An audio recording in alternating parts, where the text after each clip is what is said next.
Hi and welcome to Mark's Motivational Podcast for this Author's Tuesday. Tonight I'm delighted to be joined by another author, Martha Begley. Is that correct, Begley? I hope I don't mess up Martha's surname because I have an awful habit in this show to do that. But you're very welcome along today, Martha. Thank you very much, Mark. You're right, Begley is the name, and the third part is Shade. Shade. Oh, I'm sorry for leaving that out. No problem. Yeah, but so you keeping well? Are you all good with yourself? Yeah, I'm in great form, actually. Great That's form. good. Things are doing very well here in Galway with the books, and I'm very excited at the way things are developing. You know, Brilliant, especially after lockdown. Yeah. It's a lovely part of the world, Galway. It's one of my favourite places to visit. Yeah, I came up here actually originally in a couple of years ago. I won't show my age. And I fell in love with the place. Mm-hmm. And then I left for Germany, and I was there for 25 years. And all I ever wanted to do in the 25 years was to come back to Galway. Yeah. I used to sing that song. You know that song, I wish I was back home in Galway. Instead of Derry, change it from Derry to Galway. Yeah, it's a great song. Yeah. It's a great song. Yeah. That's what I must learn the chords and play on the guitar. You know. It's a great song. Yeah, and you got your wish anyway. You're back in. I'm back here in now. Galway. And do you speak Oswego, Martha? Not an awful lot now. Not enough. I'm embarrassed of myself, but I try. And it's very easy to pick it up because everybody does speak it. It's very much in the language. And originally I'm from County Limerick. And when I go down there, I'll use a lot of the Irish words that you'll be very used to speaking here in Galway. And next thing, nobody used to go, what? Sorry? What's that? Oh yeah, they I absolutely adore being in Galway. I don't know what I was doing in Germany for those years. Like just even the seagulls going over the garden or just open the back door to the garden and smell of sea air. Yeah, you know, exactly. It's just beautiful. Just to walk out of the house from where I'm now, 10 minutes walk, I'm already at the beach. Lovely. It's heaven. Yeah. So, Martha, do you want to tell us a little bit about yourself there before we start? Just a bit of background about your writing. Well, how do I put it? It's not the normal route. I started out with a degree in maths and physics, and then I went on to do an MBA. I was working in Germany, speaking German, doing business training, working as an engineer. I was sent out worldwide doing training other people in. And then I came back and something changed. And I think for an awful lot of people have changed, Mark. Mm-hmm. They're going more towards where their passion is. Well, this is what I feel. Well, this is the way I've been. I ditched the pinstriped suit environment and I went over into this environment, and it's nothing short of bombastic. It's unbelievable what I've experienced, the amount of energy I'm getting from all of this, the amount of fun I'm having. It's incredible. If somebody had said to me 2.5 years ago, you will write children's books, which is what I've done, I would have said, there's no chance. Me, a children's book writer, never. But my son came down to me one day and he said, Ma'am, I think I need a new laptop. And I said, well, do tell me, because he's a fantastic desktop. And I said, what do you need the laptop for? He goes, well, actually, I need one because I want to become a writer. And I said, well, whatever happened to a pen and paper? Mm-hmm. And he said, oh, ma'am, you just simply don't know what it means to be a writer. And I said, don't I then? No, he said. And I put a bet to him that he wouldn't write a book within 2 weeks, a book. Mm-hmm. So I sat down and I wrote like crazy. And I wrote down a story that I used to tell my children when they were smaller. Right. And that was this. This is Galway Fairy Tales Flappy, that looks great. pigeon That looks great. who overcame bullying. So the topic was about a bird who was a pigeon, just normal from the woods, who ended up being bullied. But then, because of the reason he was bullied, because his wings flapped too loudly, and that led him to actually saving the princess of the Claddagh. Okay, so a bit corny, I'll admit it, but the story's written well, believe me. And the story is cute. So I showed it to a couple of friends of mine. I won the bet, by the way. Yeah. But I showed the story to a couple of friends of mine, and they said, "Why don't you publish that?" And I said, "Me publish a book?" But I had already written 2 business books, so I had a couple of ideas of how I could go about doing it. Yeah. So I went on to Fiverr.com, found a guide to do the illustrations. Then I called in all the help I could from friends of my son's to do the cover design, because the cover design is always imperative. Like, you know, it's the opposite. Don't judge the book by the cover. People do judge the book by the cover. They do, yeah. So I ended up writing this. And when I was launching the book, it was unreal. Wow. I'm sure you must have experienced this with your book. First of all, to get your writing in a book form. That's great. Yeah. Second of all, when I was telling people about the idea of this book, you know, people who were very stern-faced or maybe cold looking towards me, and they'd say, "Bullying? Oh, really?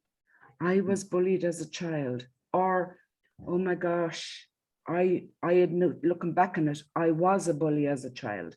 And the humanity that was suddenly exposed to me was so beautiful and so encouraging and so motivating that it was a beautiful experience. And then the book actually became quite successful here in Galway. Yeah, great. I got to go on the radio, which was a bit of fun. I got newspaper articles and, you know, the usual marketing. But I think at the end of the day, it was the response of the people that came back to me and said they had read the book and they found it great. And they had used it, like adults who'd come to me, bought the book, went away and sat down and spoke with their children about it. And you see, children have a lot of issues, and you can't just barge in there and say, "Right, what's the problem here?" You know, you have to use subtler ways to get through children. Yes, I am a mother. So, excuse me. I realized that I was possibly onto a good idea. And the idea is that if you give time to a child, like sitting down on a couch and read them a story, you're giving them something incredibly valuable. You know, I mean, studies show that you're increasing their verbal reasoning, their their ability to develop concepts, their ability to talk through issues, their vocabulary improves, etc., etc. This is a huge amount of reasons. But for me, it was by opening into topics through animals in a woodland who go through something really rough. You're getting through to the creative side of a child. And the child will respond because it's a distant animal. "Oh, look what happened to me. Let me what's happening with, or look what's happened to them. I'll tell you what's happening with me." And children will open up and talk about actually what they've been through. So I went from there very encouraged. And then, of course, we had the beauty of lockdown. And of course, lockdown, I think, made us all very creative. And I went on to do this one, which became book number 2, which is about Billa and Buster. Oh, what an original name for a dog. Yeah. Anyway, yeah, this one just fell together. It was about a dog, and I bring in as many issues as I can without being patronizing. Yeah. And this is about the topic of being kind, and kindness given always returns. Yeah. That's a great point. Yeah, and I also go into the topic. I mean, it's a puppy that's out after, it's brought for Christmas, lovely, but it's just too difficult to manage, and it's left out at the edge of the woods then. So I do actually go into the topic of how it must feel being homeless, and the whole hard topic of not having a roof over your head or a safe place to go to. Then the beauty of finding a friend. And in this particular case, the little puppy is actually protected by the smelly badger. So in that case, don't judge the book by the cover. And if I say that one more time, you can cut it out of the video, right? No, no, you're dead right. Yeah, very good. And so, go ahead. You can find friends, basically. I'm telling children as well, you can find friends anywhere. Always look for the good in the other person. Great, yeah. So this sounds like great messages in your books, Martha. Yeah, each book has an important message. I went on to, this is a bit more leaning towards the business training I did. This is the Golden Key of Wisdom. And there are 7 squirrels from the woods, and each has a totally different personality, and they don't get on. And they find a golden key, and they decide to get up early the next morning to go and find what the key opens. One stays in bed and doesn't get involved in the adventure, because after all, there always is one, isn't there? Yeah. Right? So the 6 squirrels then go on, and they meet all these different obstacles along the way. And it's by overcoming the obstacles and having to find ways around the difficulties that they're having, that they form a team.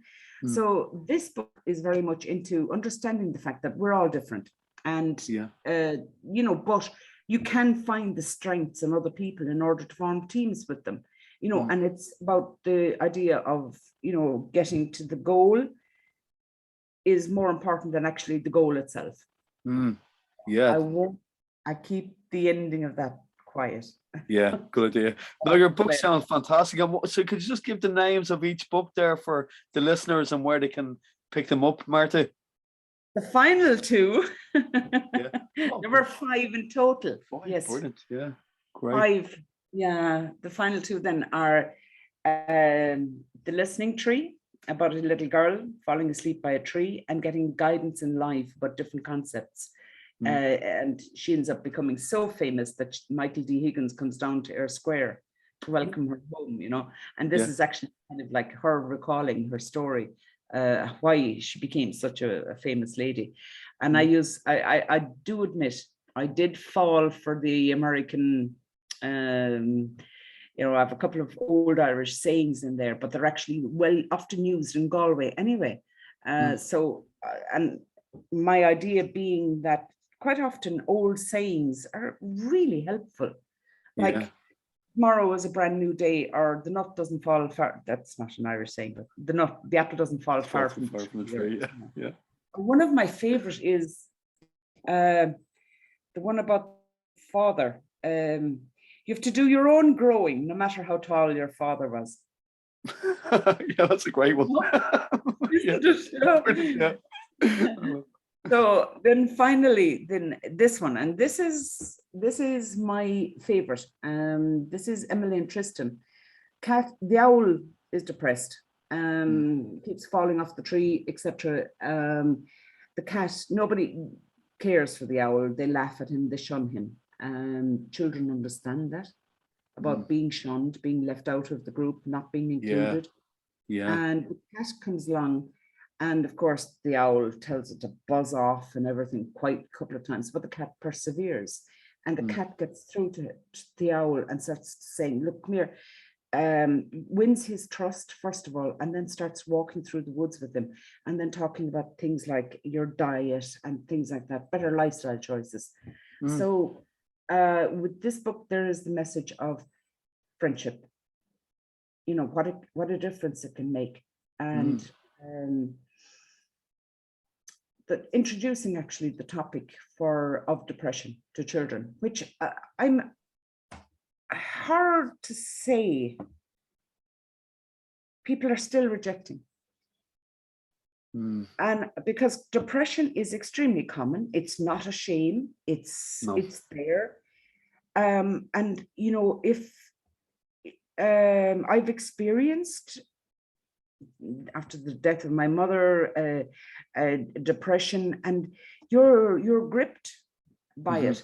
Yeah. So what better is to start to introduce it on a very small little soft level to a child. Yeah. But yeah. I'm shocked. I have to say, Mark, I'm shocked at people's reaction.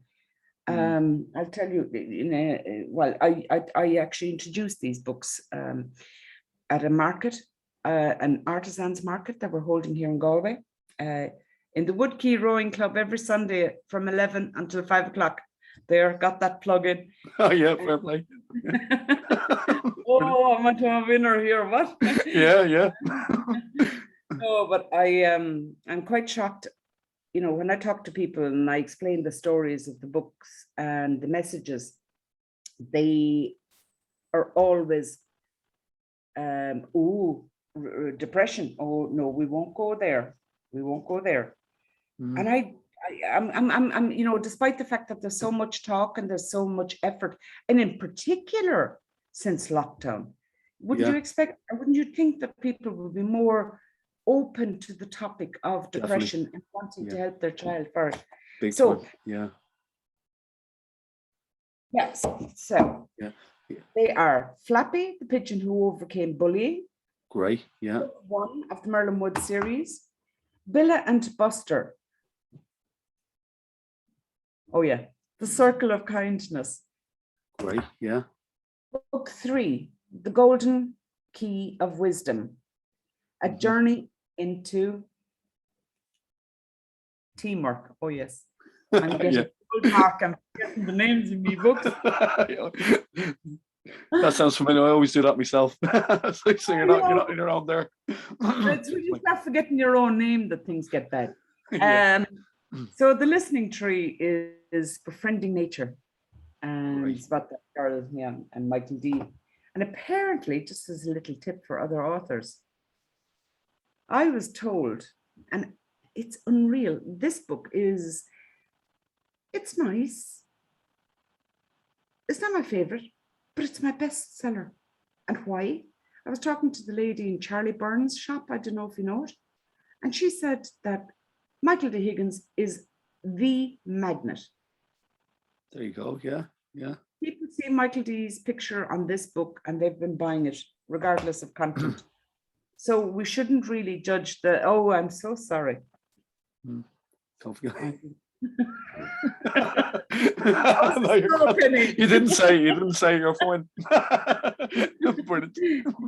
Anyway, Emily and Tristan, How Friends Can Make a Difference. Yeah. So what I did then was I kept those as small books because of schools, with the intention of offering bulk buys to schools. But of course, COVID, lockdown, schools aren't opening up as of yet proper to invite people in to do storytelling sessions and that. But what is the big runner for me, and it was an interesting development in the whole thing, was that I put them all together in one book. Great idea. Yeah. And this is the compilation of the whole lot. And of course, they're all fully illustrated. Yeah, they look great. Yeah. Yeah, and that one is going very big. Now, in my experience, though, I had difficulties. Of course, I'm a self-published author. Yeah. I didn't bother going down the official route of public. You know, I started joining up on all the different sites and looking to see about putting in queries and trying to find an agent and a publisher and all that. Yeah. And they seem to produce so much more. First of all, they reject overly much. Yeah, second true. of all, you have very little freedom. then if you look at it pragmatically, they only have about something like maximum 6 weeks of the year to look and market your book, whereas these were just too important for me. Limited or defined by somebody else who didn't really have the heart or the passion for them. And I'm very passionate about these books. Oh yeah, absolutely, yeah. That was my journey. I that's why I answered. It's so different. I never ever expected this journey, and it really all just started about 2.5 years ago. Like yourself with your book. Yeah. What's it called again? Yeah, thanks. It's The Adventures of Larry Lamppost and Friends. Yeah. I mean, but your books sound absolutely brilliant. That's really, really good. And so I'm with you there with the self-publishing, like, because that's a great way when you're starting out to, like, in my opinion as well. So that's great. And did it take you long to? Sorry, go ahead. A very short point. So I put those up on Amazon, and on Amazon you can get the author's copies. So naturally, I've been buying Amazon author's copies until this week. And I noticed in the recent times that author's copies have become more and more expensive. They've gone from whatever price to whatever price. And this, to have it printed, is €12.50 to get it printed by Amazon. And it's starting to really sell. I've been getting requests or orders in from Finland, from Australia, from America, all via Messenger, Facebook. Can't wait when Facebook starts up again tonight. How many more orders will come in, you know? Yeah. Quite stuff. Brilliant. Yeah. We live in hope, yeah. But I went on, and I'm pretty okay with computers. Now, this is the American size book. Yeah. But digital printing in Dublin, I can only give a huge shout out to them.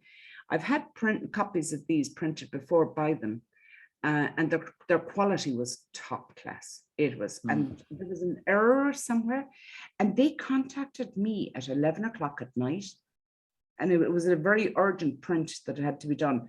They contacted me to fix the error. Anyway, with Digital Printing Ireland, I've gotten the price of the print. Okay, I am using a voucher with 20% off for the total price, but by using digital print in Dublin, I'm getting free transport, free delivery, and I've got the book in a better quality and actually half the price. Brilliant. That's great. Yeah. So that means to say that I'll be able to get this into a lot more shops, because the bookshops are looking for what, 35 to 45% of the retail price of the book, which I think is a bit harsh, because you've written the book, you put the book together, you've done all the marketing for it, and then they sit back and just sell, you know. They shouldn't, you know, especially for starting out authors, they should give us a bit of a break there, I think. Yeah, definitely. You know, I agree 100%. Yeah. So that's why I just wanted to give that tip, that sometimes actually just normal printers are far better and you get a better price. Yeah, definitely, because so that's great. Digital print you use, is it Martha?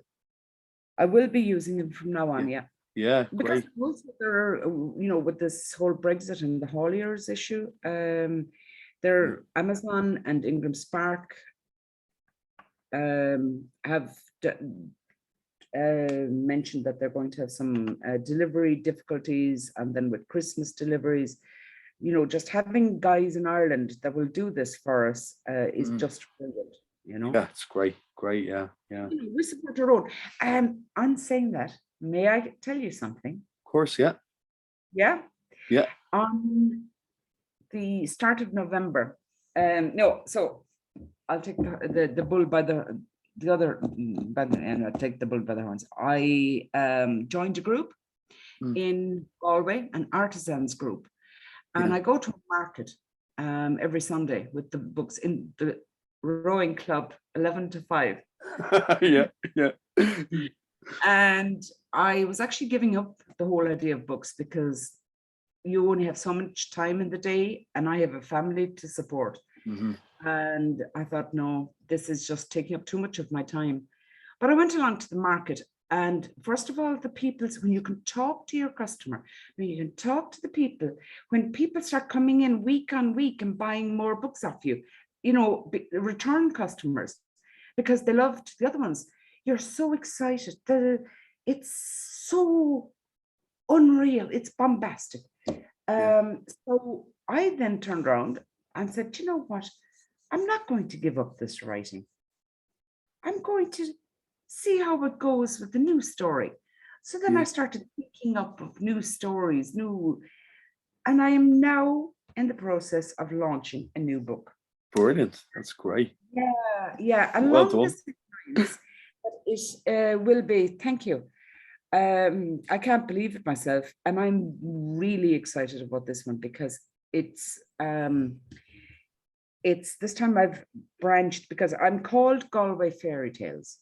My books, though, are all about animals in the woods, which is in theory is still a fairy tale, but I know fairies in there. Okay. Yeah. So I thought, I'm going to go into the fairy world.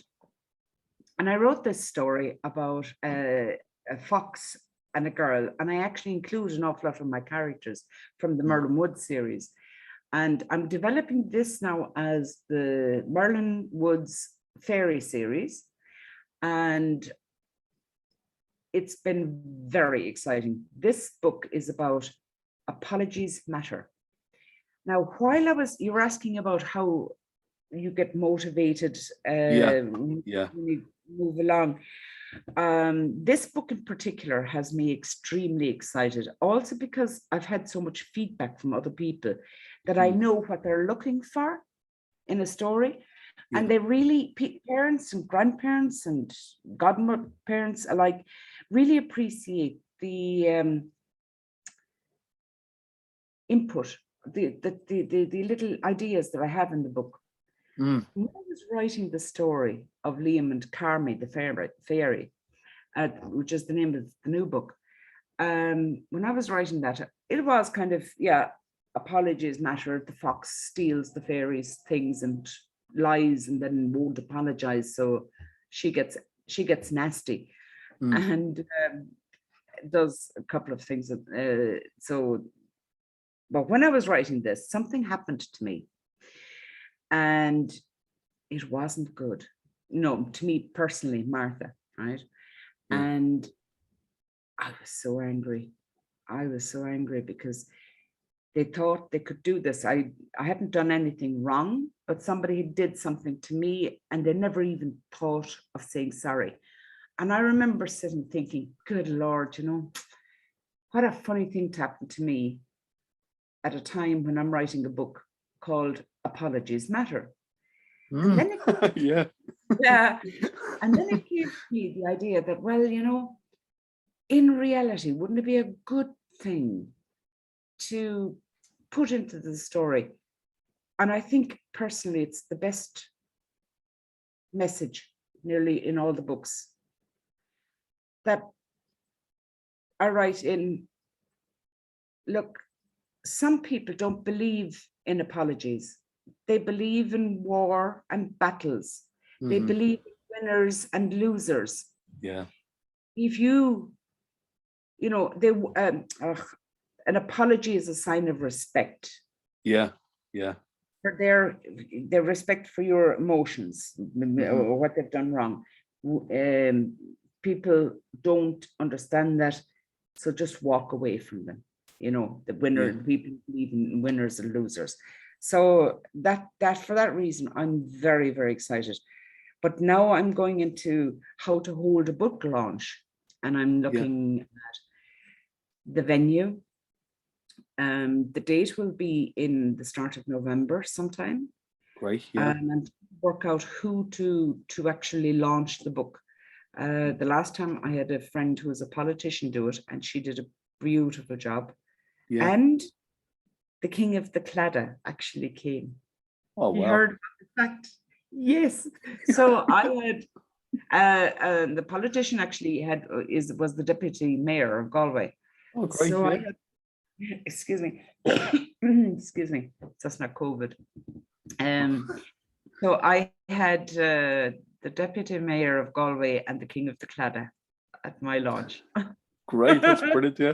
So when you do get a day, make sure you send it to me. I can put it on the show notes for people that to check out for you. You know, if you want to Oh, do I'd that as love well. that. Yeah. Yeah. Oh, I'd And then love that. and then also, if you want to share the links to your books as well, I'll put them on the show notes for you as well. Oh, I'd love that. I'd really love that because, Yeah. at the end of the day, Mark, let's put it like this. We won't be driving away in a Tesla very soon. No. No. No, but I think the joy that I'm having with these stories. Exactly. Yeah. Exactly. Yeah. Children coming back to me. Great. It's just beautiful. It really is. Now I've done storytelling sessions with these books as well.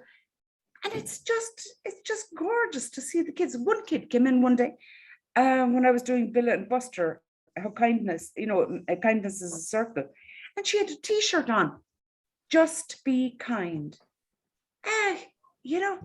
It's just, beautiful, beautiful experience, Right.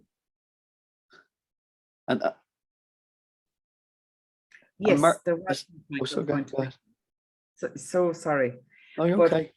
with the book Liam and Carmy, because I'm trying to push everything towards being home produced. And with the new book, I will be introducing a brand new artist who is a young chap called Killian O'Flaherty from Barna. And what I've seen of his work so far, this will be his first book that he will have illustrated. But what I've seen, he is amazing. And it's exciting too, to be in a position where you can carry somebody else along with you. Yeah. Oh, lovely. Yeah. It is, yeah. So all sorts of niceness about it, Yeah. That's right. Do you have, excuse me, do you have a strategy yourself when you're writing, like, like to fit into a routine, Martha, if that makes sense? Would you, do you have something like that? Like, do you like write a certain amount of words a day or anything like that? No, I don't. Not use a system like that. No. I mean, anyway, too much time. And this is unfortunate, I find.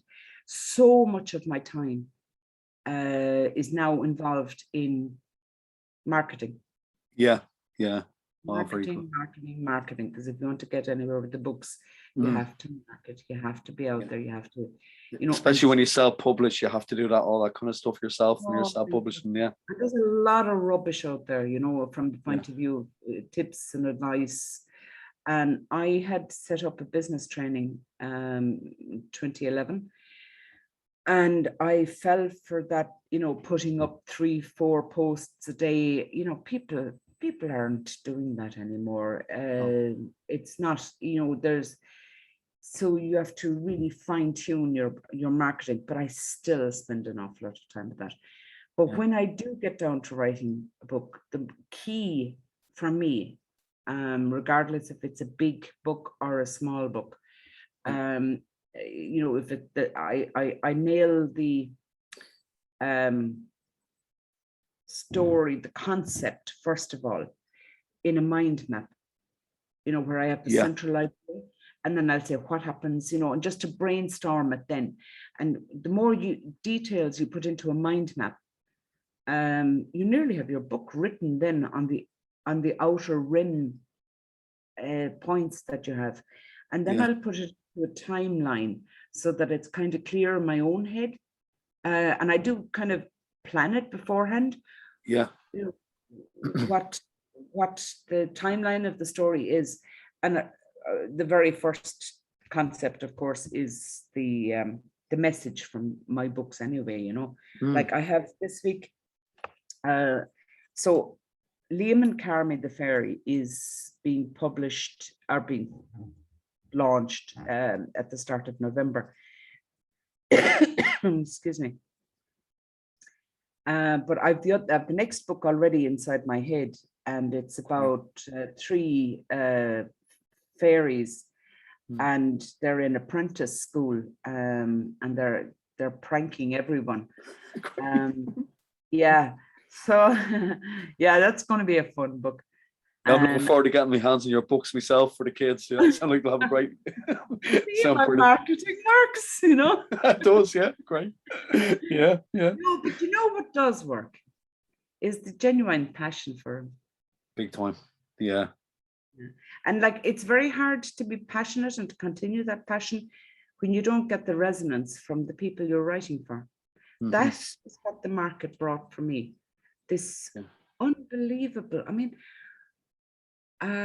it's just standing there talking to people about the books and meeting people who've read the books and telling the stories to a group of children, and they all go away starry-eyed, and it's the conversation. Because at the end of every story, I have lists of discussion points for the adult, because if anybody's as foggy as I am, I need things like pointers, like what should I be talking about with the child after I've read the story with them. So there's a couple after every book, after every story, there's the discussion points from the story, and then there's also, just to give it a bit more of an educational kick, fun facts about the animals that are in the story. Yeah, won't have those with the fairies. No. Anyway, yeah, that's great. That's great, Martha. Yeah, brilliant. Because so they can get them. You can get your books on Amazon at the moment, and local bookshops in Galway. Well, you can get them in Amazon. Yeah. Ingram Spark. I've them up in Ingram Spark, who distribute them to Barnes and Noble and Walmart and usual plethora. Draft to Digital have them. And locally, though, there is the market in the rowing club in Wood. Yeah, great. Yeah, brilliant. 11 to 5. But also I deliver myself like that. I've been getting a lot of requests in via Facebook. Or then Charlie Burns, Kelly's Bookshop. But the thing is, now that I've actually even got a request from the Cliffs of Moher and the Bunratty Folk Park. Oh, great. Shops. Yeah, but you know, it's a question of negotiating as well. And I don't know how you do it, but like today I was in Galway Crystal. Now I'm getting a big delivery because I've changed over to digital printing. I'll be getting a big delivery soon, so I'm preparing the shops, you know, and negotiating the prices with them. And typically the bookshops will want that large percentage of 35 to 45%. But if you go into other businesses that are also like a lot of the local shops around here, just to do it for free for me, which is fantastic. That's great. Yeah. It really helps me along. Even out in Salt Hill, there are shops that do it for free for me. That's very good. Yeah, they're really fabulous. Like the Lighthouse Cafe gift shop that's beside the Atlantiquarium in Salt Hill. I don't know if you've been down there. Great place to go. It is. Yeah, it's lovely. Yeah. Best 99 in Galway. I always say to the guy there. That's it. Yeah. But that's absolutely brilliant the way they do that for authors. That's really, really good, because what goes around comes around. Like, you know, they'll get. Kindness is. That's great. Yeah. And did you ever consider doing audio versions of the books yourself? I do. I really, really, that is exactly the next step I want to do. But I don't have a sound, you know, the ACX checks that you have to run on the audio to make sure that there's no RMS and I'm not that good on that. I've tried it. I downloaded that free software. What's it called? It's not Audacity, is it? Yeah, I think it is Audacity. Yeah. I haven't done it myself, but like I just wondered, like, because there is a lot of people, because audiobooks are really, really popular now, aren't they? I don't know. Yeah. They say, but like in reality, it was like when we started up at Amazon, it said, have your ebook up there. There's one very interesting point I would bring to other authors as well. Yeah. That your choice when you're uploading your files to Amazon, the choice in the category that you put your book into is so critical. I wrote a book 2013, I think it was, and it's called 8D Problem Solving Process. It's a technical book, and I put it up, and I really hadn't a clue what I was doing, in comparison to now, where I've really had been drawn through the coals with these books, trying to get them so perfect, and everything, just tip top. The other book I kind of like dashed together. I never, ever got it printed, put it up as an ebook, but it's in such a strange category that it always comes up top of the list. And since 2013, that book has been selling something like 10, 20, 30 books a month for me. Just great, isn't it? Yeah, but it's only because the category was right. It's not because it's not a reflection of the quality of my book, because the children's books are infinitely better in quality, but the competition is just so huge. Like, how many is it? 9 million books now available on Amazon. That's your competition. How do you I know. start, Yeah. And what age group would you say put your books at? Like what age category of child? So there are a lot of kids here in the neighborhood, and I just grabbed a lot of them and gave them the stories and read stories to others. So my trial group was between 5 and 12, and that's what seems to be confirmed in the marketplace. It's 5 to 12 years of age. But you see, the point about this is I would prefer that an adult would sit down and read the book with them. Exactly. Of course, the child can go away and read it on their own, but the whole point of it is basically to create these soft, sweet moments on the couch where you're reading a book to your child and then talking to them about it. One guy who had bought books from me, he's a Galway photographer, Nathan Wynn. He bought 2 books off me last year, and he told me in June that his children still keep them under their pillows. I said, Nathan, I'll buy you a pint for that comment. Very good, very good.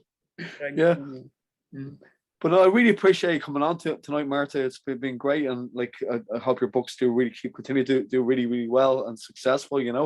They sound great. You've got another customer here, definitely. You've definitely got another customer. Yeah.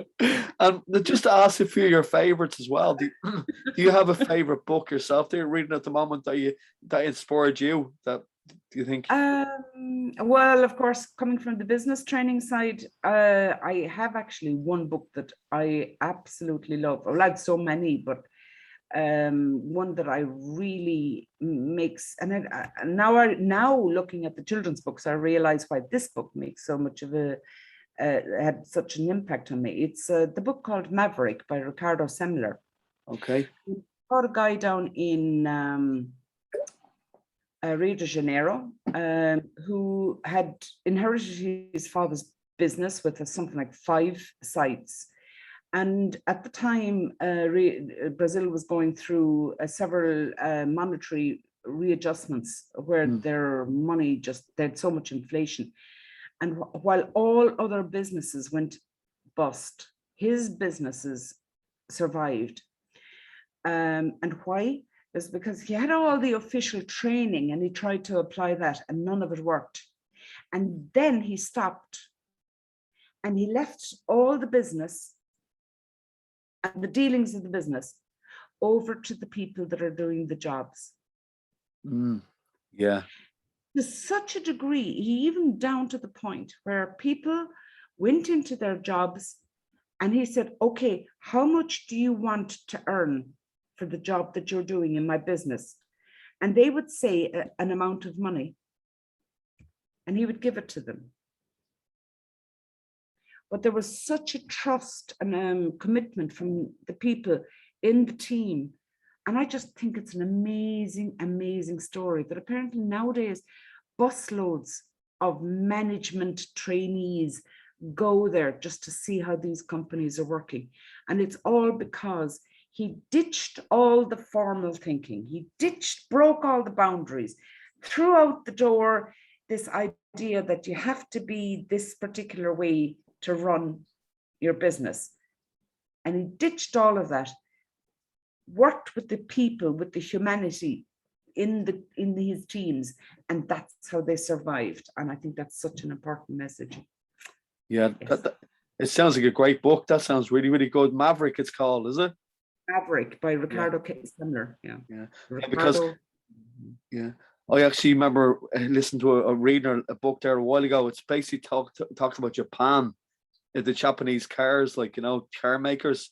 It was something similar to what you're talking about there, where they let the people who were making the cars, gave them the control, for how they were doing it, like, because they didn't have a hierarchy. They said if they had an idea, they were told to pull up the hand or pull the cord to stop the flow of what went wrong. So they weren't afraid to make a mistake, if they're, even they were like, because it kind of gave a good mentality for people, to control give control to yourself. Do you get me? It's a and especially with the Japanese, they'd have if they made a mistake, it's a question of honor. So they would hurt them an awful lot more, but the ability, give them the ability to learn from mistakes. How else were you going to learn, Yeah, exactly.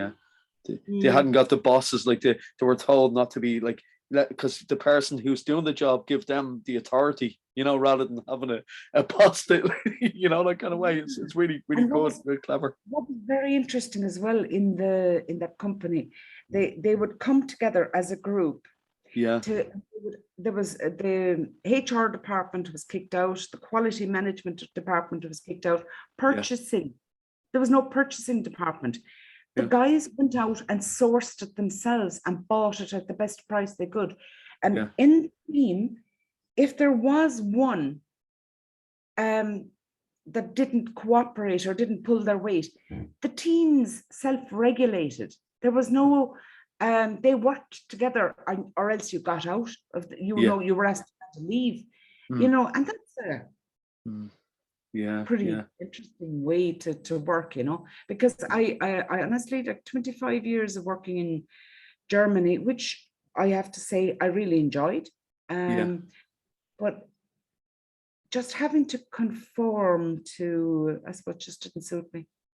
So I suppose that's why it impressed me so much. Back to Galway. I'll be actually lost in Germany, Martha. I can only say two words.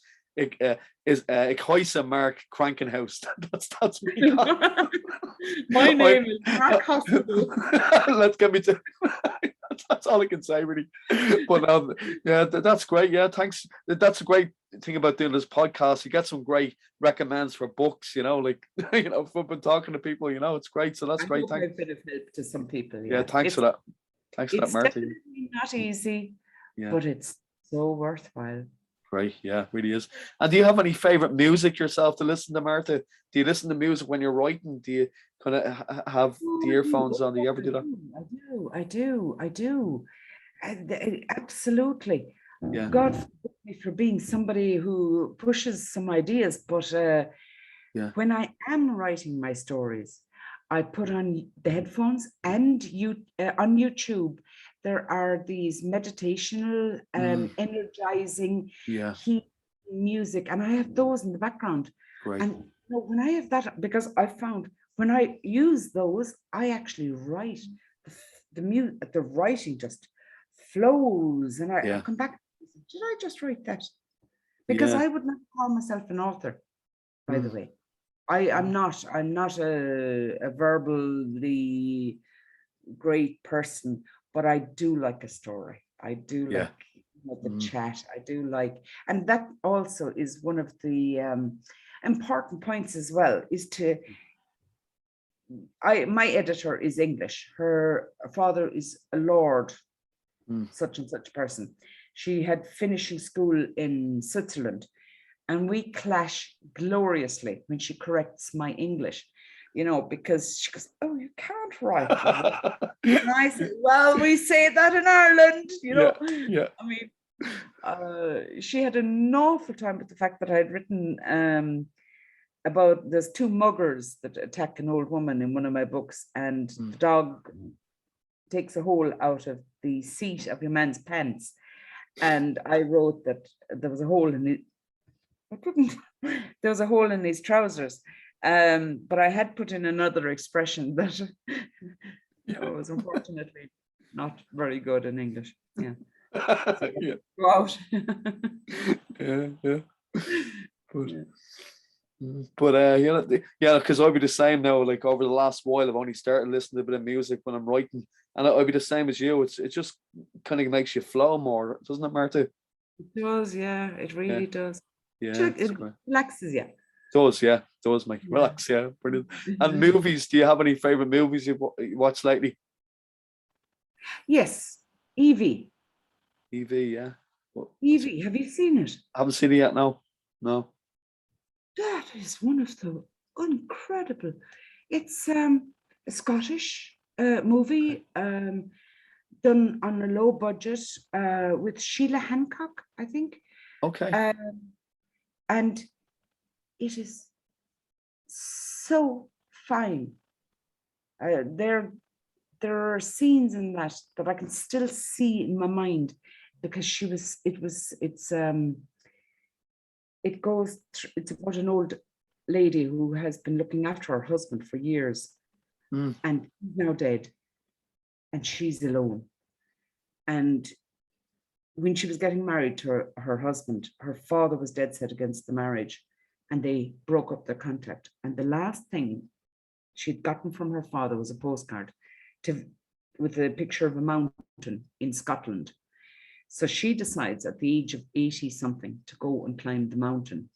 And she comes into this village in Scotland, and she looks for some guide to go up the mountain with her. And it turns out to be a young lad who himself has issues, and he goes through. So it's a beautiful, beautiful story. The photography, is just, all you want to do is go to Scotland. And I've never been to Scotland. No, me neither. No. It looks unreal. It's so beautiful.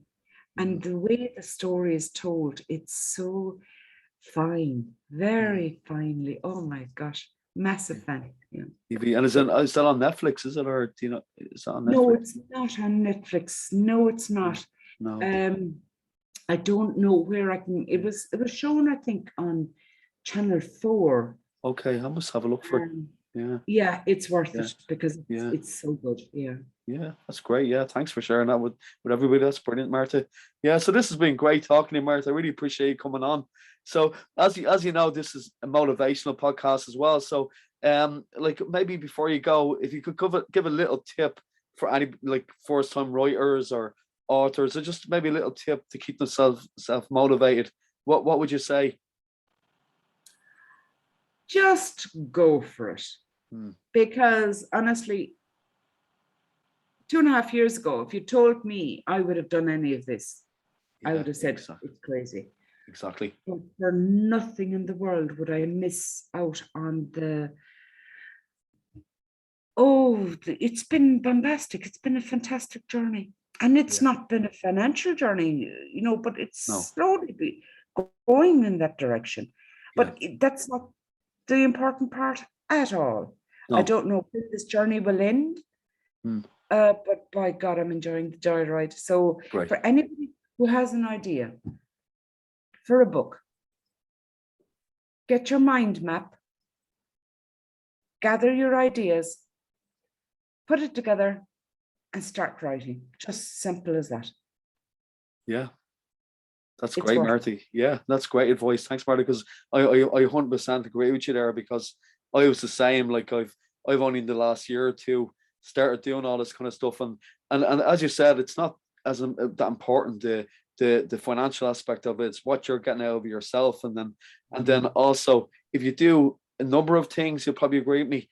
It can have a little bit of money coming in here, there, and everywhere. If you have, you're handling a few boys, it can be beneficial. Can be helpful. Oh, I tell you, the first time, I think it was at the second week in June at this market, where this grandfather came along and he bought, I think it was the compilation book. And I said, would you like me to sign it? Yeah, would you like me to sign it? And he said, yes, please, to my daughter, or my granddaughter, Clodagh. So I wrote, dear Clodagh, with best wishes, Martha Begley, Shadi. And then he said, do you mind awfully, could I take a picture of you with Clodagh? And I picture of me. Me. Yeah. Like, it was just so my inferiority complex, it really yeah.